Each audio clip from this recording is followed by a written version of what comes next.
video. Today's video will be another astrological piece that's actually dedicated to my sister, whose birthday falls on July 5th, which makes her a Cancer sign. Now, you guys know I don't put a ton of stock into astrological phenomena that's supposed to dictate personality and human activity and whatnot, but I do think that the mythology that behind it can be interesting.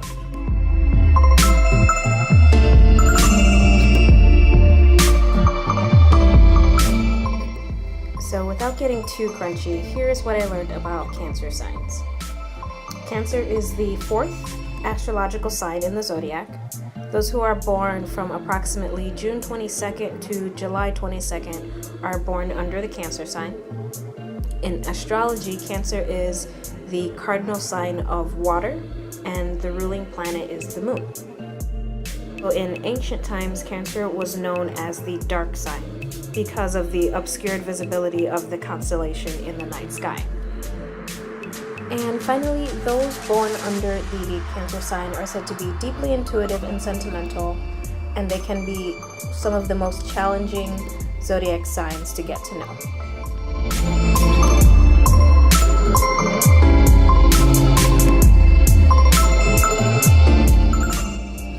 Now, in the case of my sister, Carmen, who is the youngest of us all, she always seemed to be one of the more quiet, thoughtful, and observant of her siblings, which was probably to her benefit because we were always getting into some trouble and drama, and she seemed to avoid it.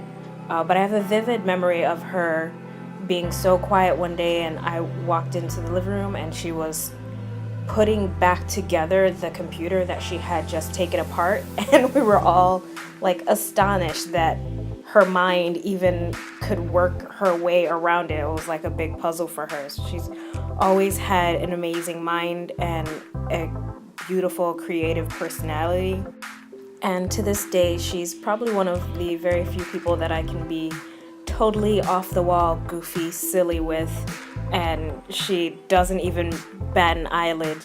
She just stands by my side and acts like a big goofball right along with me.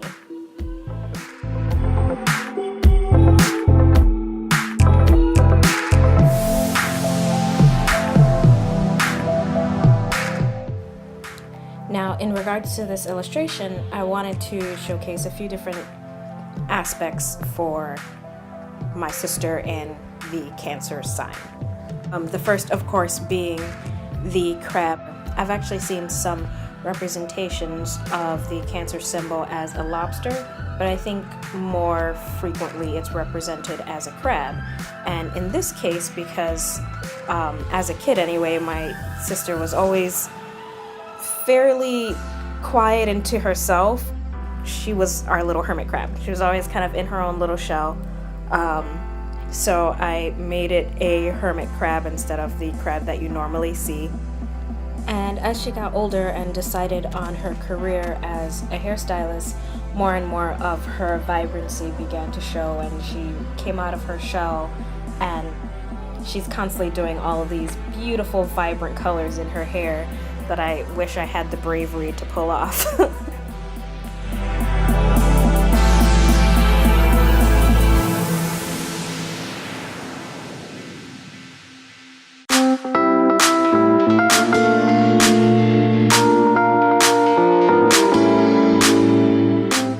So because of that, I knew I really wanted something bright and colorful, which reminded me of a coral reef and all the beautiful colors that can be found there.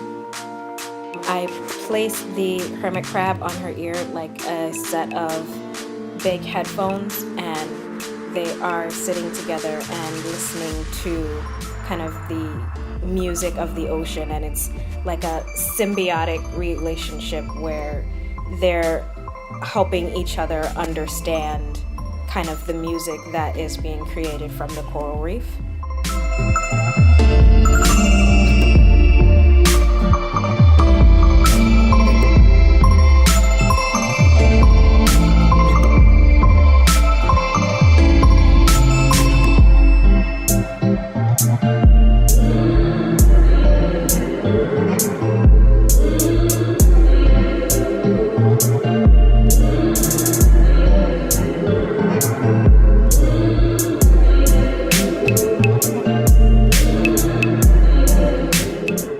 And I gotta say, the line work for this one is probably some of the most satisfying line work that I've done in a while. I think like the flowiness of her hair and all the different textures that I was able to create in the coral. I mean, the textures are definitely more in the watercolor, but just the different line weights that I was able to create was so satisfying. It's definitely something that I want to turn into a coloring page. And I know it's still a few months out, but it made me super excited for Inktober.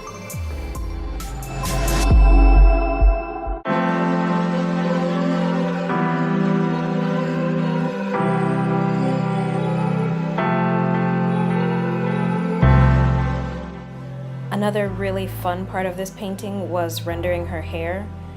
I really enjoyed just kind of the smooth gradient of colors.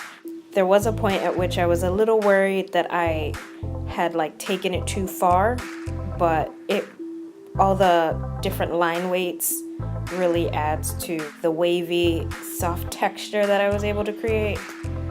It was very pleasing.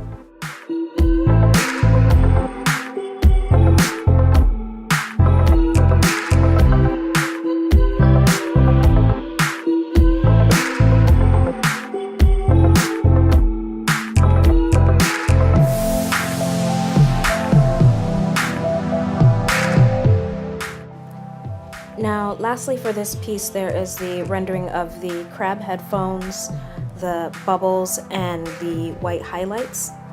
And this piece pretty much wrapped up itself. There was a point at which I thought I might do the ocean background in a much darker tone, but because coral reefs tend to be in the shallow water, it just made more sense for it to be more bright.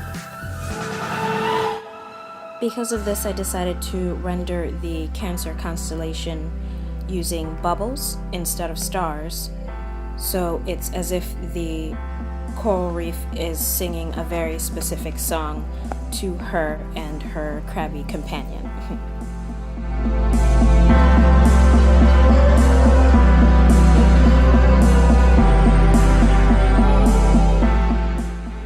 I like that this piece really has a sense of atmosphere.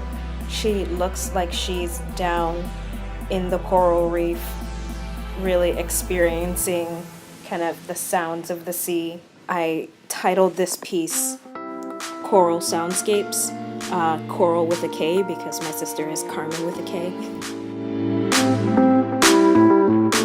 Overall, I'm really happy with the turnout of this one. I learned some great techniques that I can put into the next piece. As always, I hope you guys enjoyed my process. Well, thank you guys so much for watching, and I'll see you all in the next video.